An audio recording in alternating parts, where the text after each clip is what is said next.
ॐ गण गणपते नमो नमः। श्रीसिद्धिविनायक नमो नमः। अष्टविनायक नमो नमः। गणपति बाप्पा मोरिया।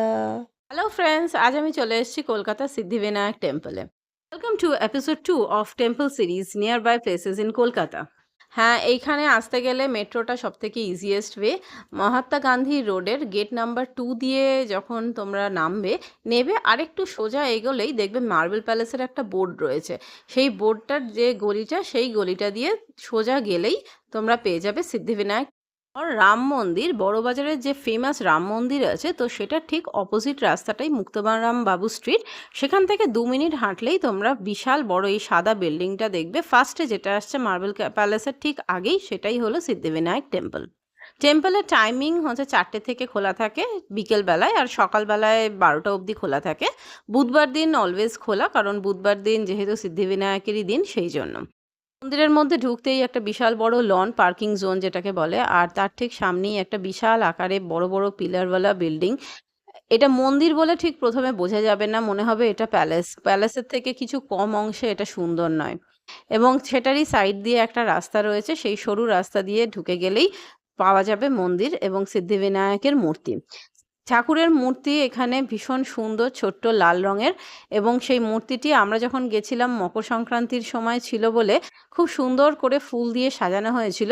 এবং সরস্বতী পুজোর ঠিক আগে পরে ছিল বলে ওখানে খুব সুন্দর করে সরস্বতীর মূর্তিও ফুল দিয়ে সাজানো ছিল। পুজো দেওয়ার জন্য এখানে গণপতির খুব প্রিয় মোদকও পাওয়া যায়, ওখান থেকেও মোদক আপনারা কিনে নিয়ে গিয়ে ওখানে পুজো দেওয়া যেতে পারে। মন্দিরের ভেতরে প্রবেশ করার পরই চারদিকে নাম সংকীর্তন হচ্ছিল, আর এমন একটা সুন্দর পরিবেশের সৃষ্টি হয়েছিল যে ওখানে এমনিই মন ভালো হয়ে যাবে।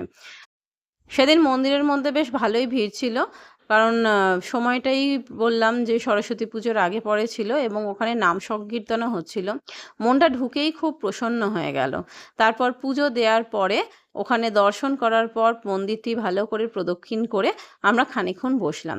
তোমরা দেখতেই পাচ্ছ এখানে হাঁস যেটা রয়েছে সরস্বতীর বাহন, খুব সুন্দর করে গাঁদা ফুল দিয়ে সাজানো।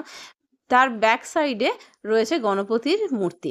এটা শুধু পুজো, সেদিনকে সরস্বতী পুজোর সময় ছিল বলেই এটা করা রয়েছে, কিন্তু অন্য দিন গেলে মূর্তিটি শুধুই দেখা যায়। তারপরে আমরা এইখানে খানিকক্ষণ কাটালাম এবং নাম সংকীর্তন হচ্ছিল, ওখানে ভক্তিগীতি হচ্ছিল। এত সুন্দর চারদিকের একটা পরিবেশ সৃষ্টি হয়েছিল যে ওখান থেকে ছেড়ে আর মন চাইছিল না যে আসি। গণপতিজির মূর্তির ঠিক সামনেই আরেকটি মন্দির আছে, সেটি হনুমানজির মন্দির। তো সেইখানেও খানিকক্ষণ পুজো সেরে তারপরে বসার পর সামনেই দেখলাম দুটি বড় বড় ইঁদুর, গণেশের প্রিয় বাহন। এবং কথিত আছে এই ইঁদুরের কানে কানে মনস্কামনা বললে সেটি নাকি পূর্ণ হয়। এই ইঁদুরের মূর্তি দুটিও এত সুন্দর এবং এত মিষ্টি দেখতে যে সত্যি মন কেড়ে নেয়। মন্দিরটির হিস্ট্রি সম্পর্কে বলতে গেলে বলা হয় যে যারা ইমামির কর্ণধার ছিলেন, ওনারাই এই মন্দিরটি স্থাপত্য করেছেন এবং ওনারা এই বিল্ডিংটিতেই থাকতেন। ওনারা বিল্ডিংটিতে থেকে ইমামি যে কোম্পানিটি আজ আমরা দেখতে পাই, সেটা এইখান থেকেই শুরু হয়েছিল। এবং ওনারা সেটা শুরু করে তারপরে এই গণেশ মন্দিরটিও তখন ওনারা এই গণেশের মূর্তিকে স্থাপিত করেন এবং ওটাকে পুজো করতেন। তারপর অনেক বছর মন্দিরটি বন্ধ ছিল। লাস্ট 2020-তে লকডাউনের সময়ের ঠিক পরপর এই মন্দিরটি জনসাধারণের জন্য খুলে দেওয়া হয়।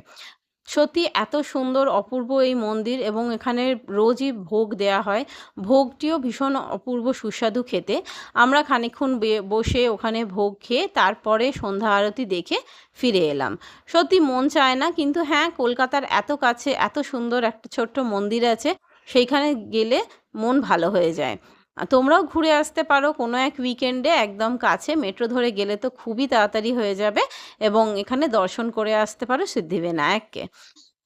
শহরের মধ্যে একটা ছোট্ট শান্তির জায়গা বলতে পারো। এত সুন্দর এখানে বিনায়কের বিগ্রহ, আর তার সামনে বসে থাকতেই এমনিই মন ভালো হয়ে যায়। আমিও অনেকক্ষণ ধরে বসে রইলাম, তারপরে আস্তে আস্তে ফিরে এলাম। তোমরাও যদি চাও তাহলে এরকমভাবে ঘুরে আসতে পারো। আমার এই ভ্লগটা কেমন লাগলো জানিও, লাইক, শেয়ার, কমেন্ট করো। আর হ্যাঁ, মন্দিরটা যদি ঘুরে আসো তাহলে কীরকম লেগেছে সেটা কমেন্ট বক্সে লিখে জানিও কিন্তু। আর হ্যাঁ, যদি হাতে আরেকটু সময় থাকে তাহলে আরেকটু আগে বেরিয়ে মার্বেল প্যালেসটাও কিন্তু ঠিক পাশেই এটার, সেটাকেও একটু দেখে নিতে পারো। আর এইটাই হচ্ছে সেই হনুমান মন্দির, এবং ঠিক গণেশ ঠাকুরের অপোজিটেই হনুমান মন্দির রয়েছে। আমার এই ভ্লগটা কেমন লাগলো জানিও। আবার আসবো নতুন একটা জায়গা নিয়ে, নতুন একটা জায়গার খোঁজ নিয়ে। Till then, by.